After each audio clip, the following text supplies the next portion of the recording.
Bonjour à tous et bienvenue dans cette nouvelle vidéo qui va parler de notre projet de Start Page. Donc la dernière fois, nous avions laissé l'application dans cet état-là avec les cartes qui tournaient. Et aujourd'hui, en fait, on va déjà s'occuper du header et du design de la page en général, donc avec une image de fond. Alors la première chose à faire, c'est que je vais devoir ajouter quelques ressources dans le projet. Donc, pour ça, je vais ici, j'ai déjà créé un répertoire Assets. Et je vais créer un dossier image et un dossier font. Donc dans ce dossier, commencer par les images. Donc j'ai 3 images ici, qui sont des images que j'ai pas en ligne en assez bonne résolution, c'est les images de fond.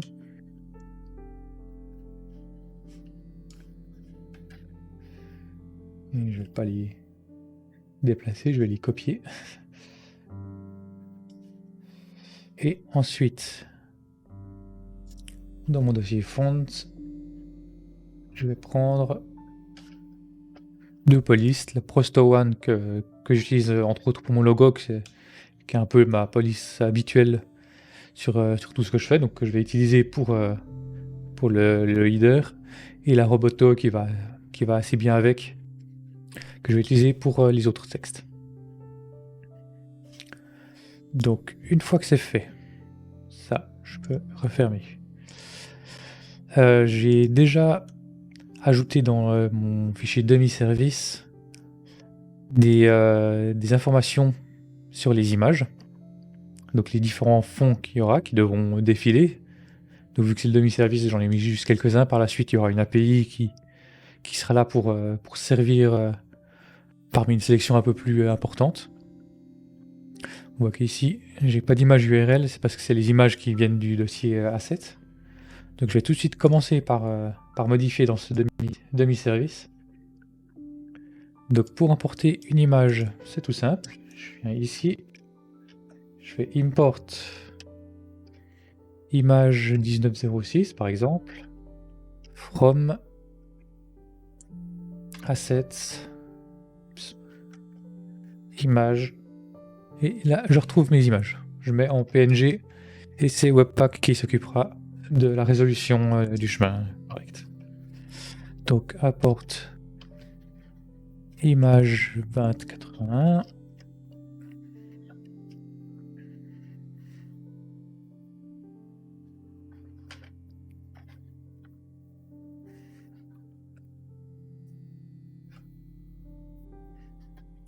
Et enfin, import image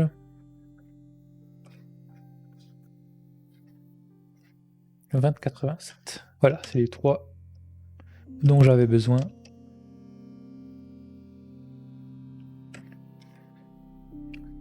Pour cette partie-là. Du coup, je peux également enlever mon petit commentaire et les mettre en dur. Donc là, pour l'instant, elles sont pas du tout utilisées. Ces images, elles sont dans une variable qui est même pas appelée. Parce que je vais commencer déjà par le header. Ça va être la partie la plus simple entre guillemets. Donc si je vais dans mon component header, donc je vais commencer tout de suite par ajouter un header module.scss. C'est là-dedans qu'on va mettre tout ce qui concerne les styles. Donc mon header, qu'est-ce que je veux faire, c'est que je veux afficher l'heure. Donc je vais avoir ici un state React, je vais appeler hour avec la petite fonction setter.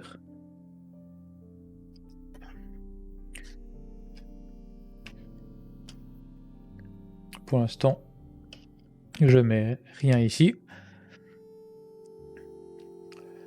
Dans mon header ici, je vais l'encapsuler dans un div, parce que je veux pouvoir gérer la taille et tout, indépendamment de la taille du texte. avec class name égale, c'est ici que je vais pouvoir faire un import style from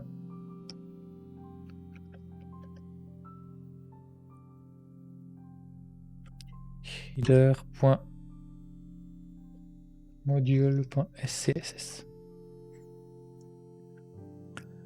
Donc style.header, comme d'habitude on reprend le nom du composant dans le nom de la classe, non pas le story, le module. Donc ici je peux faire directement header, histoire qu'il retrouve ce qu'il cherche.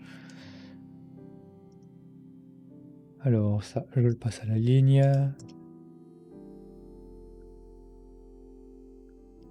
Donc on a notre header ici qui est à peine plus... Enfin, je crois même pas qu'il a pris plus de place. Donc ici on voulait afficher l'heure à la place, d'afficher ce texte. Donc pour avoir l'heure, comment est-ce qu'on peut faire? On pourrait faire quelque chose genre new date.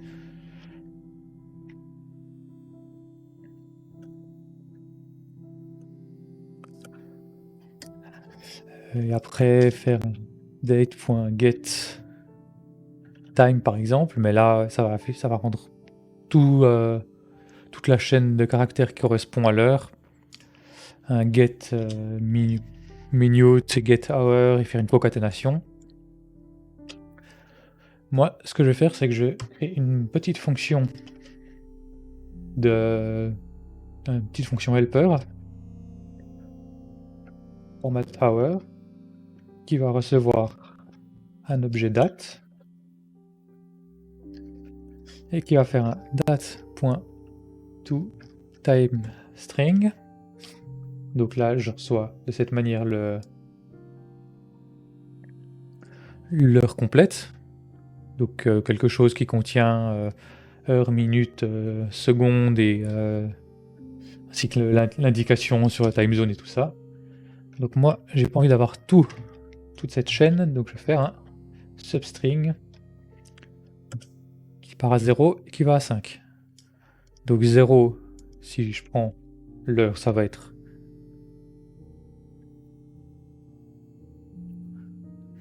0, 1, 2, 3, 4, 5. Donc je récupère vraiment que l'heure courante.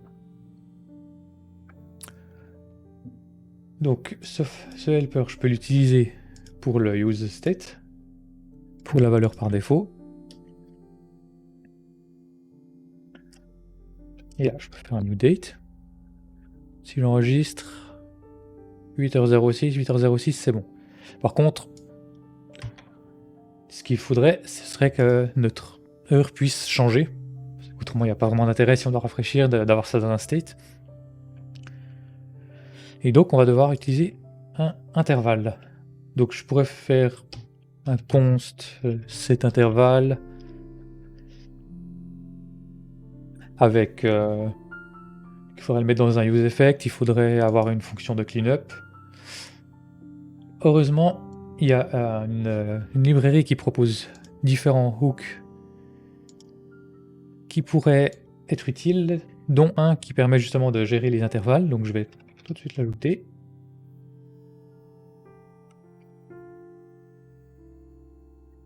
C'est Beautiful React Hooks, qui m'a été présenté par mon collègue Stéphane cette semaine. Pour l'instant, j'utilisais des hooks que j'avais récupérés à droite à gauche pour faire ce genre de fonction. Là, c'est une librairie qui contient des hooks pour les intervalles, des hooks pour le local storage, des hooks pour les media query. Donc, on va avoir l'usage pour différentes choses. Donc, pendant ce temps que ça installe, je peux revenir à mon header. Je peux déjà faire un use interval qui sera le nouveau hook ajouté, qui reçoit une fonction et qui va être exécuté toutes les secondes.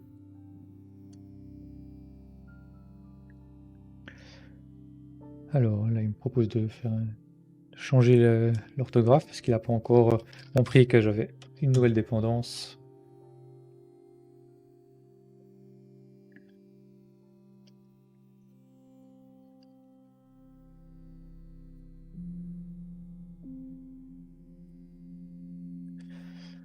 Voilà. Donc, ici, je vais faire un new hour qui va être un format hour de new date. Donc, de cette manière, je récupère la nouvelle heure et je vais juste comparer si mon new hour il n'est pas égal à ma hour.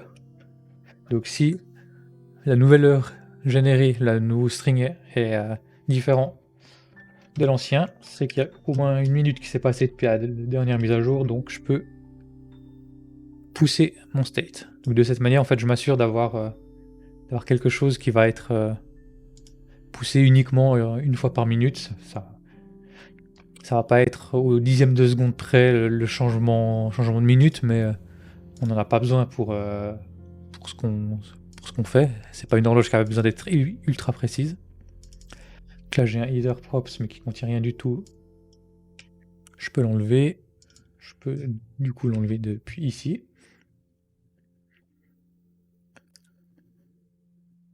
Donc voilà, j'ai mon heure qui s'affiche.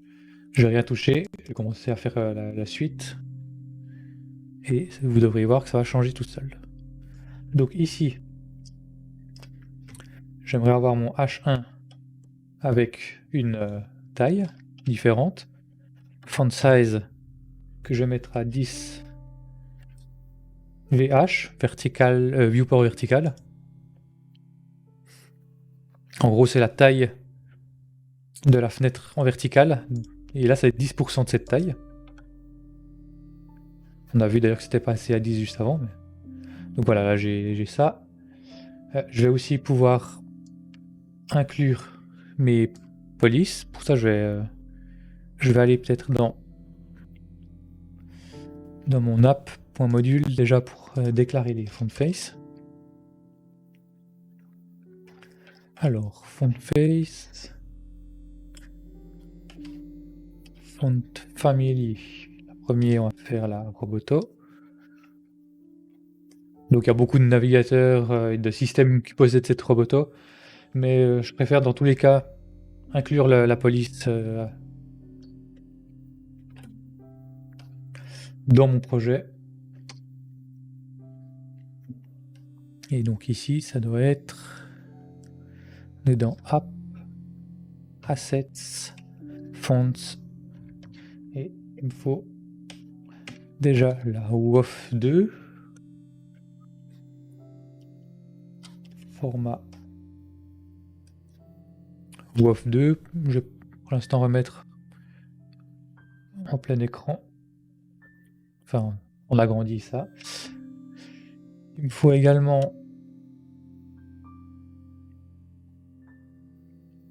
Assets, Fonts, la WOF. Alors l'explication du pourquoi il faut les deux, je suis pas un spécialiste des polices, j'ai utilisé un site qui me génère automatiquement les font face avec à partir des fichiers de police que j'avais sur mon ordinateur.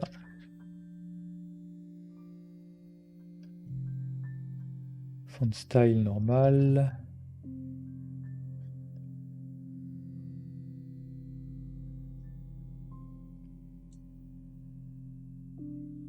Voilà, et je vais copier ça. Maintenant ça va être là. Prosto One.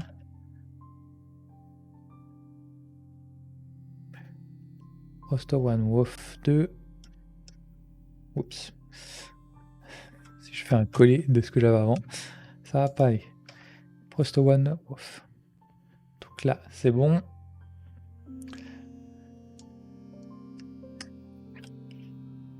Et je vais même le mettre ici, comme ça si j'ai d'autres éléments par la suite, ça va pas poser de problème. Et je prends la Prosto One. on voit que ça a marché. J'en profite pour mettre ici dans mon app Font Family Roboto. Comme ça, j'utilise la Roboto partout ailleurs. Donc là, j'ai mon header qui est assez joli, je pense. Je vais pouvoir passer à la suite, la mise en page générale de l'application et le background. Donc, on va commencer par le background. J'ai déjà créé le répertoire avant. Je vais ajouter un background.tsx ainsi qu'un background.module SCSS.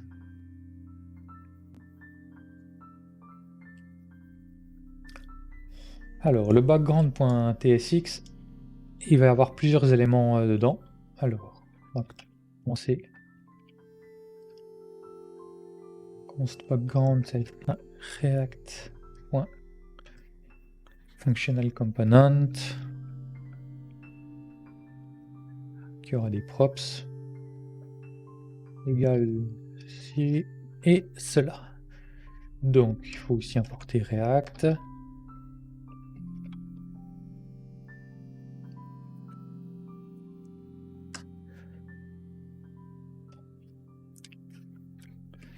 J'ai dit que j'ai besoin de props.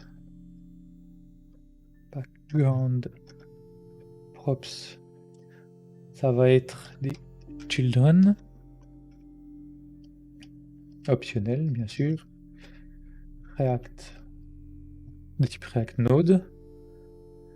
Et un class name optionnel de type string.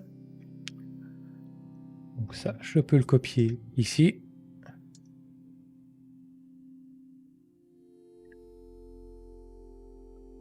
Donc,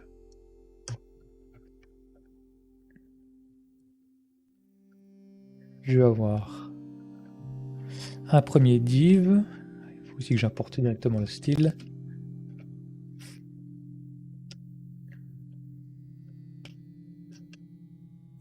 Et il l'a trouvé tout de suite. Magnifique.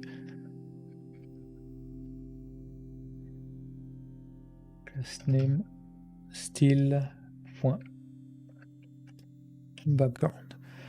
Alors dans ce background, je vais avoir plusieurs choses. Je vais avoir l'image de fond qui va être que je représente schématiquement ici. Je vais avoir une ligne de crédit.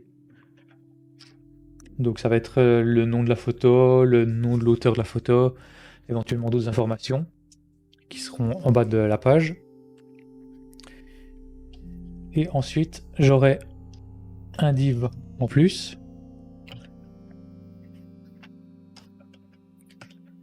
qui aura comme class name le class name du props. D'ailleurs, je vais tout de suite le mettre ici.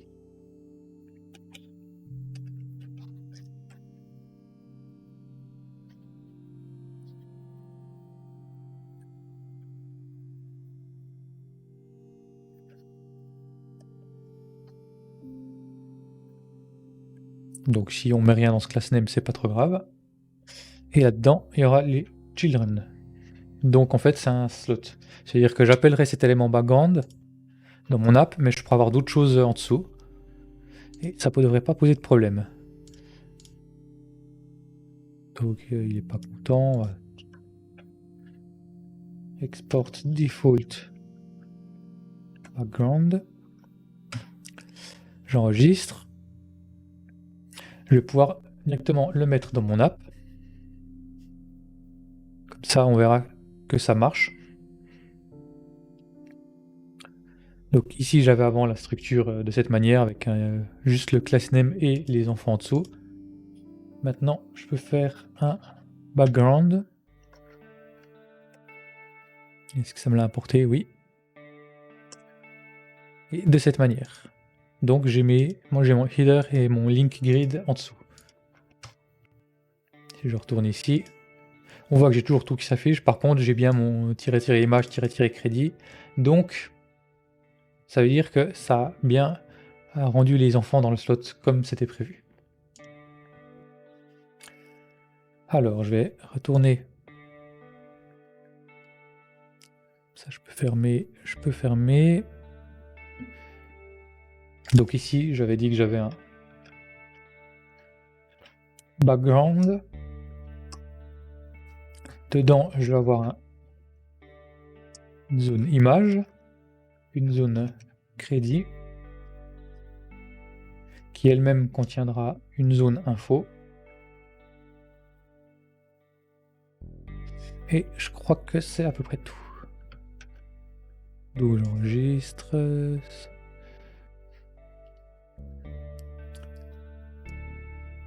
Je retourne dans le background. Je vais pouvoir créer mes divs. Donc div class name égale style. Il ne le trouve pas. C'est image.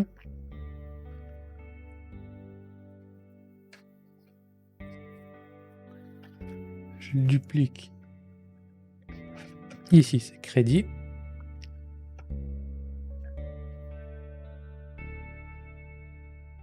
Ouais. Parce qu'il n'y a rien dedans, c'est pour ça qu'il est en train de râler un petit peu. Du coup, ici, je peux faire un nouveau div qui va avoir uniquement un style inline et qui est auto-fermant.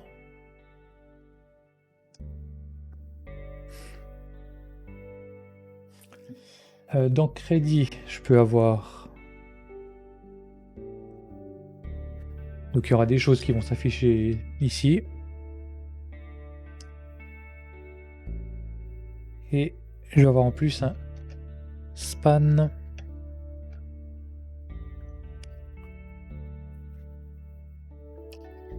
avec un class name.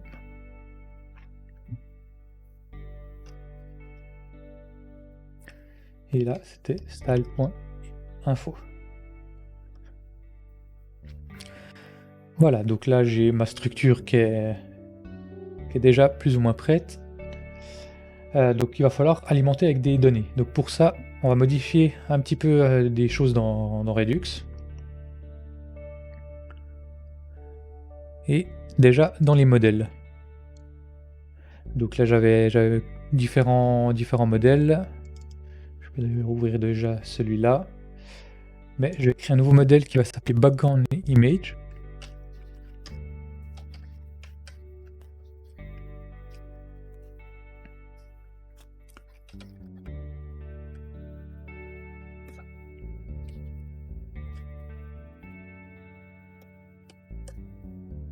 Donc ici je vais avoir un image name, c'est le titre de la photo entre guillemets, qui est optionnel. Si on met rien, ça va être image par défaut qui sera affiché.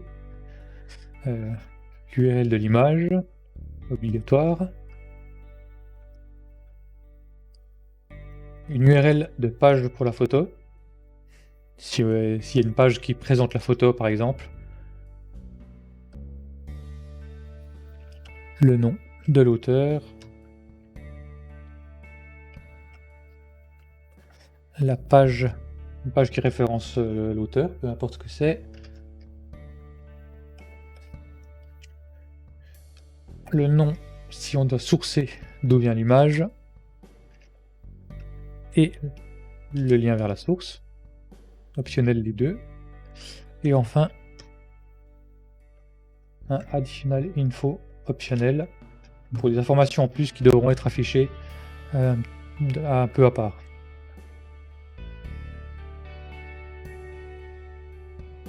Donc ça, c'est bon.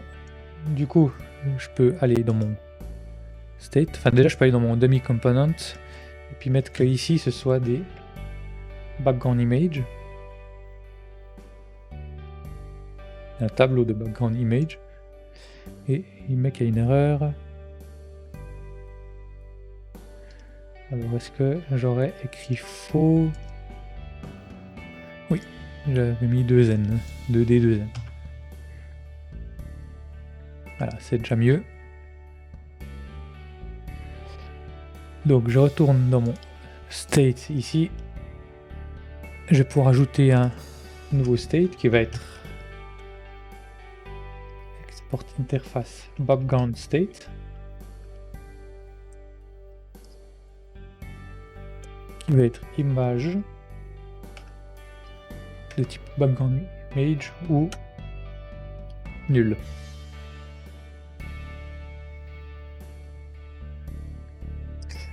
Dans le state global, j'indique que j'ai un background de type background state. Donc au niveau des modèles c'est bon. Maintenant je peux aller dans les actions. Donc je vais avoir juste comme action une nouvelle action qui va être celle de mettre un background.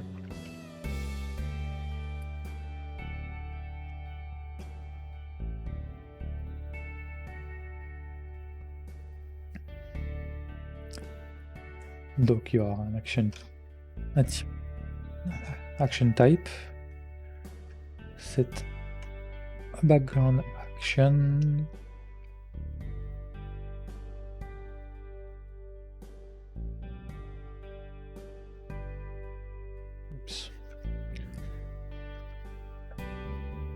et bien sûr il faut lui passer une image.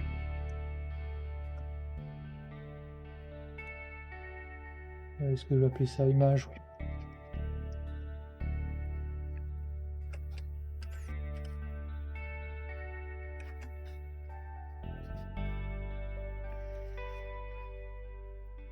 Donc ensuite, ici les types globaux d'action. Il n'y en a qu'une seule, mais on va quand même le faire.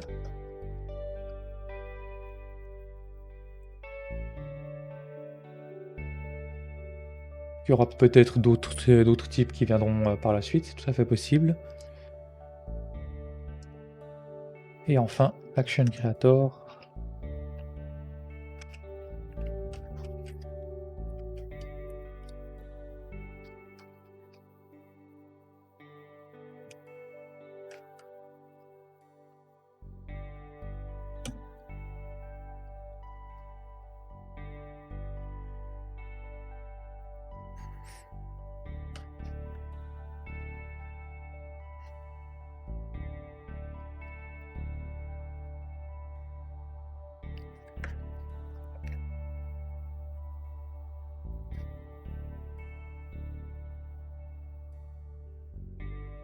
Voilà. Je vais également faire un nouveau, une nouvelle fonction func qui va être load background image.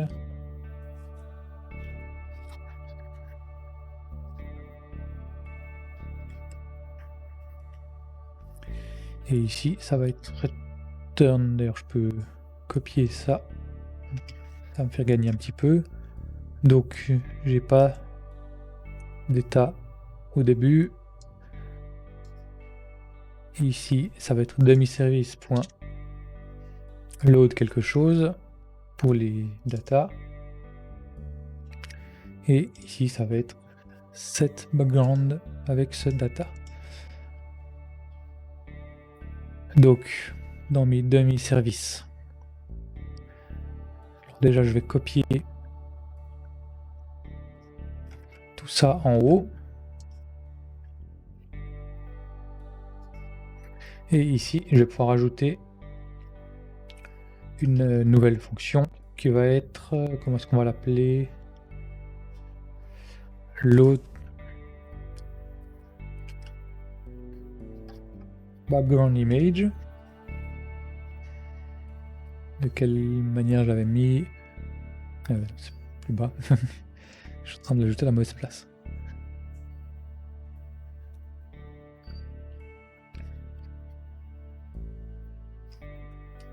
Donc c'est une fonction qui ne prend pas de paramètres et qui retourne une background image.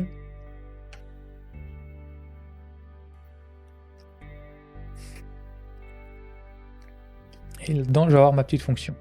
Je vais juste aussi copier tout ça et le mettre plus haut. Parce Donc je vais avoir besoin de faire quelques petites modifications sur la manière dont fonctionne ce demi-service. Ça va être fait tout de suite après, dès qu'on a terminé la partie Redux.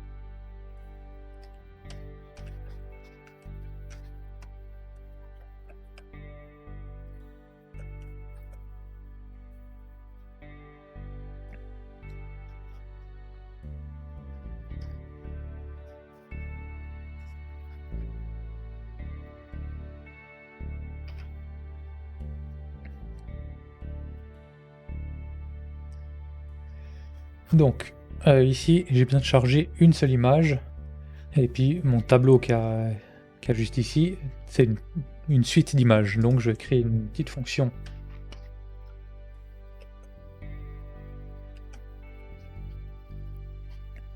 donc là je les exporte parce que j'en aurais besoin pour les tests unitaires, mais normalement ils peuvent être privés. Mais vu que c'est pour le demi-service, de toute façon c'est quelque chose qui est destiné au test, donc c'est pas grave s'il y a un élément entre guillemets interne qui est exposé. Donc je vais faire un sort sur tout mon tableau, sauf que ma fonction de triage, ça va être pas random et moins 0.5, parce que random ça me retourne un chiffre entre 0 et 1, et puis ma fonction sort, ça doit être un chiffre positif ou négatif pour savoir l'ordre. Donc là ça fait un tri aléatoire, un shuffle. Par contre, il me faut qu'un seul élément.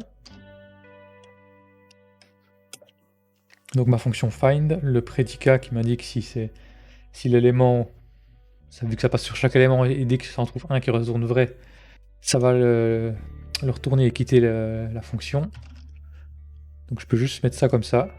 Ça arrive sur le premier est vrai. Et je termine par ça, parce que la fonction find, elle peut potentiellement retourner à une defined, alors que moi je sais que je vais avoir un vrai résultat. Donc ici, j'ai besoin de ceci. Et je vais déplacer aussi légèrement ça. Const demi-service égale ça, et export default demi-service.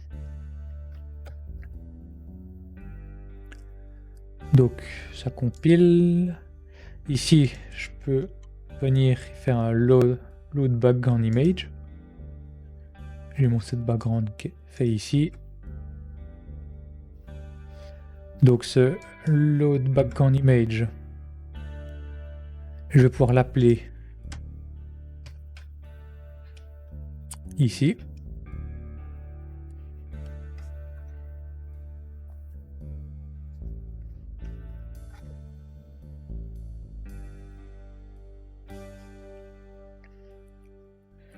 Donc si j'ouvre la console, on voit que j'ai bien un set background qui est fait avec comme action une image. Et je vois que j'ai pas terminé tout à fait ce que je voulais. J'ai pas encore fait le réducteur qui correspond. Alors,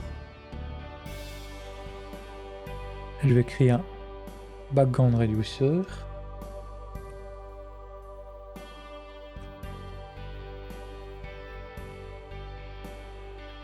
Qui va être extrêmement simple.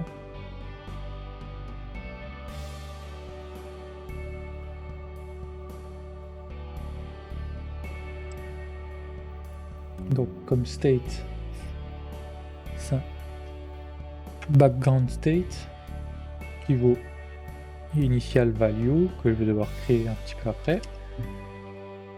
Les actions, c'est des background action.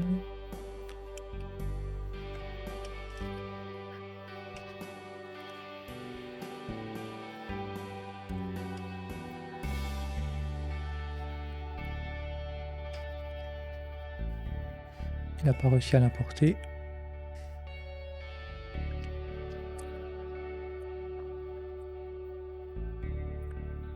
Donc, action types, set background. C'est pour l'instant mon seul case. Je vais quand même retourner le state complet parce qu'il pourrait y avoir d'autres choses par la suite. Image. Voilà. Donc je vais faire aussi le default case. Toujours retourne state. J'ai aussi besoin de faire mon initial value.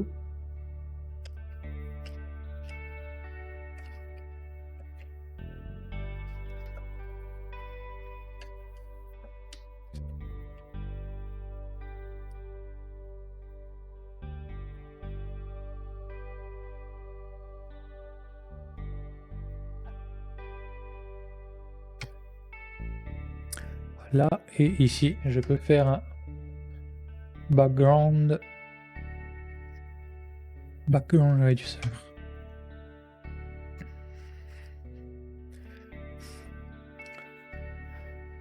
Donc on voit que ça marche et cette fois j'ai mon background qui est bien mis dans le state. Donc vu que là ça commence à être un petit peu long comme vidéo, je vais couper ici. Il y aura une deuxième vidéo qui va être la mise en place du véritable background avec l'image et tout, ainsi que certains travaux que je dois faire sur le demi-service. Ça va être une deuxième vidéo qui va sortir, je pense, aujourd'hui aussi, dans la foulée. Mais comme ça sépare un petit peu les choses. Donc j'espère vous retrouver tout de suite après. Bye bye.